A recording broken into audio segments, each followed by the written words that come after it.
Trial balance क्या है sir? Trial balance is a statement that lists the debit and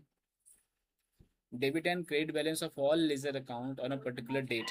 एक particular date पर हमारे जितने भी लेजर्स हैं, सब लेजर का कोई ना कोई एक debit balance, credit balance, debit balance, credit balance हुआ होगा।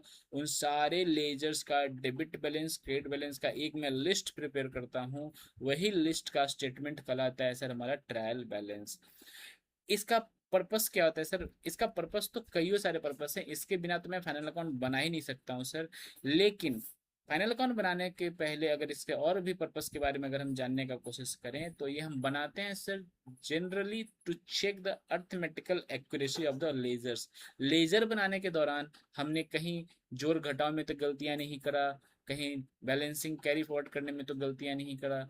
अर्थमेटिकल एक्यूरेसी को जांच हो जाता है सर ट्रायल बैलेंस में। चूंकि सर हमारे जर्नल एंट्री में एक लेजर डेबिट हुआ है, दूसरे लेजर क्रेडिट हुआ है, मतलब लेजर पोस्टिंग में कहीं वो डेबिट हुआ पोस्ट हुआ होगा तो कहीं क्रेडिट पोस्ट हुआ होगा, तो बैलेंस में भी कहीं डेबिट बैलेंस रहा होगा तो कहीं क्रेडिट बैलेंस रहा होगा। इसका मतलब सर डबल एंट्री सिस्टम अगर फॉलो हुआ है then the total of debit balances should be sum should be same of the should be same to the total of credit balances. तो डेबिट क्रेडिट आपस में मैच होना चाहिए, उसका ही check हम इस ट्रायल बैलेंस में करते हैं सर। तो ऑब्जेक्टिव वाइज अगर हम बात करें कि हमारा ऑब्जेक्टिव क्या है ट्रायल बैलेंस बनाने का सर, तो ऑब्जेक्टिव है to check the arithmetical accuracy.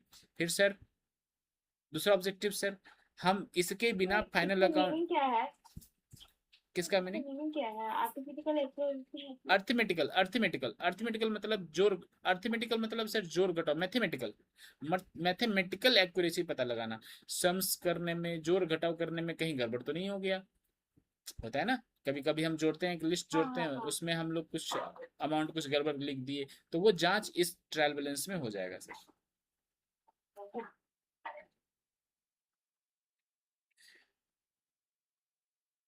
फिर है सर ट्रायल बैलेंस बनाने का दूसरा objective to prepare a final account. Final account मतलब सर बिना ट्रायल बैलेंस का मैं ट्रेडिंग अकाउंट नहीं बना सकता, प्रॉफिट एंड लॉस अकाउंट नहीं बना सकता सर। मुझे बेस चाहिए होगा और सब लेजर का बैलेंसेस चाहिए होगा सर, इसीलिए मुझे ट्रायल बैलेंस का जरूरत पड़ता है सर। तीसरा ऑब्जेक्टिव है सर, अगर हमारे जर्नल के स्टेजेस में या लेजर के स्टेजेस में किसी भी तरह का एरर हुआ होगा, उस एरर को हम लोकेट कर सकते हैं, पता कर लगा सकते हैं सर, वो दिख सकता है मुझे इस ट्रायल बैलेंस के अंदर सर। तीस नेक्स्ट ऑब्जेक्टिव क्या है सर? सारे अकाउंट का समराइज है ये। इसीलिए बड़े बड़े फाइनेंस कंट्रोलर जो बड़े बड़ी कंपनियां होते हैं वहां पे आप देखिएगा कल को कि वहां पे उस कंपनी का फाइनेंशियल को देखने के लिए, रिव्यू करने के लिए ट्रायल बैलेंस ही लोग देखते हैं। ट्रायल बैलेंस ही वो फाइनेंस को समझ जाते हैं हमारे फाइनेंशियल में क्या स्थिति है सर, क्या चल रहा है sir.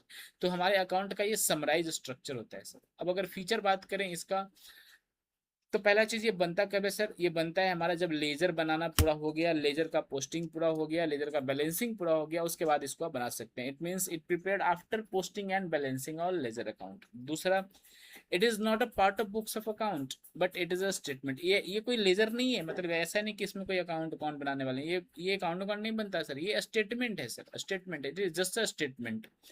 It always has two column, debit column and credit column. इसमें हमेशा नॉर्मली एक debit balance and credit balance का हम कॉलम रखते हैं sir. It is prepare on a particular date, ये एक पर्टिकुलर डेट पर बनाया जाता है। जैसे जर्नल क्या होता है सर? पूरे महीने का बन रहा है। लेजर क्या होता है सर? पूरा महीना का बन रहा है सर। लेकिन ट्रायल बैलेंस एक पर्टिकुलर, जैसे on an as on 31 March, as on 28 February, as on 31 January, इस तरह से बनाया जाता है सर।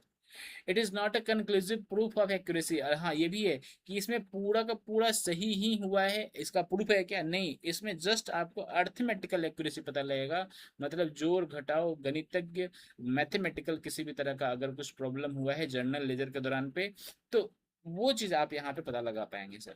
नाउ अब इसको बनाते कैसे हैं सर? इसका बनाने का कोई मेथड है क्या? Yes, there are three methods to prepare trial balance. First is balance method, दूसरा टोटल मेथड एंड तीसरा टोटल कम बैलेंस मेथड, मतलब दोनों का मिक्सचर।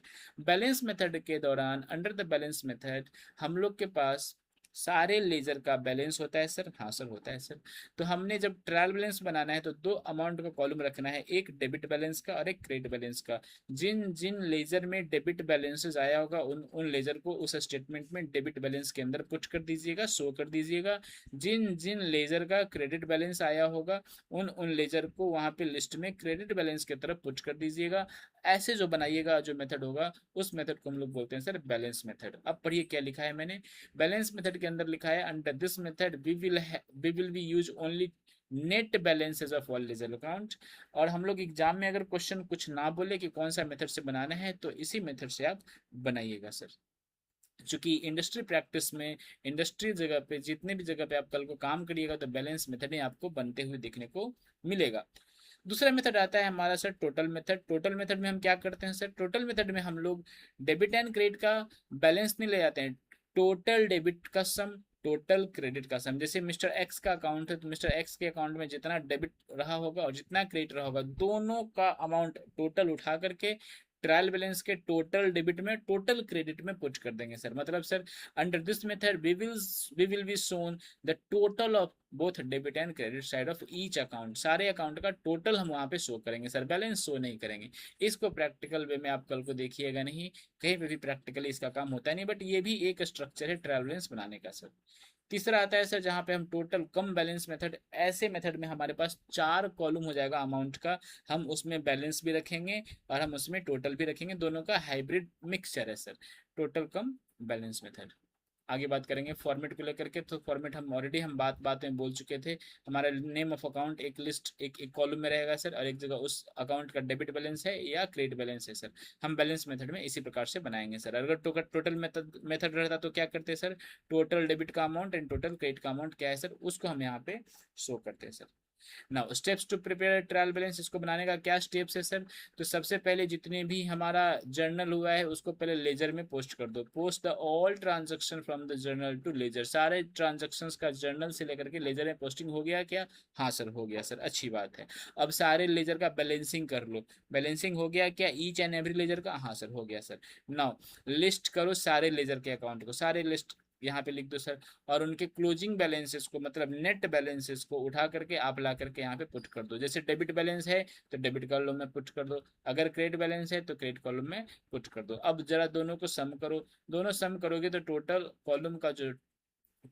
कॉलम का जो अमाउंट आएगा वो दोनों इक्वल होना चाहिए जी। They must be equal. अगर इक्वल नहीं है तो सर कहीं गड़बड़ है सर, लेजर में गड़बड़ है, जर्नल में गड़बड़ है, या बैलेंसिंग करने में गड़बड़ है, कहीं ना कहीं कोई मिस्टेक है सर। नाउ अगेन मैं बोलता हूँ सर इसका एडवांटेज के बारे में बात करें तो एडवांटेज में it will help to detect the error, it will save the time, it will ensure the dual enter system and it helps in preparing the final account। इसके बारे में हम पहले ही बात कर चुके हैं।